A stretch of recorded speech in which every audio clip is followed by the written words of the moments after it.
بسم اللہ الرحمن الرحیم۔ گرامی قدر سامعین و ناظرین، سحری کے بغیر روزہ ہوتا ہے یا نہیں ہوتا، یہ مسئلہ آپ کی خدمت میں پیش کر رہا ہوں۔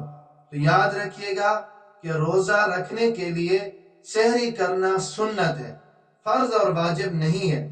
لہذا رات کو سحری کھانے کے لیے آنکھ نہیں کھلی یا آنکھ کھلی لیکن کھانے کے لیے کچھ نہیں ملا یا وقت نہیں تھا، تو سحری کے بغیر روزے کی نیت کر لے، روزہ درست ہو جائے گا۔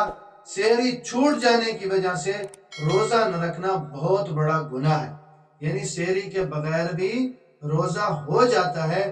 یہ بہانہ بنا لینا کہ سحری نہیں کی ہے تو میرا روزہ نہیں ہوگا، نہیں، ایسی بات نہیں ہے، بلکہ بغیر سحری کے بھی روزہ ہو جاتا ہے، اس لیے کہ سحری کا حکم کوئی فرض واجب کا نہیں ہے بلکہ سنت کا ہے۔ تو یہی ہم کہیں گے کہ خلاف سنت یہ روزہ ہو گیا ہے، نہیں تو اس کے فرض کی ادائیگی وہ بغیر سحری کے روزہ رکھنے کی صورت میں بھی ہو جائے گی۔ اللہ رب العزت مجھے اور آپ سب کو دین کی سمجھ نصیب فرمائے۔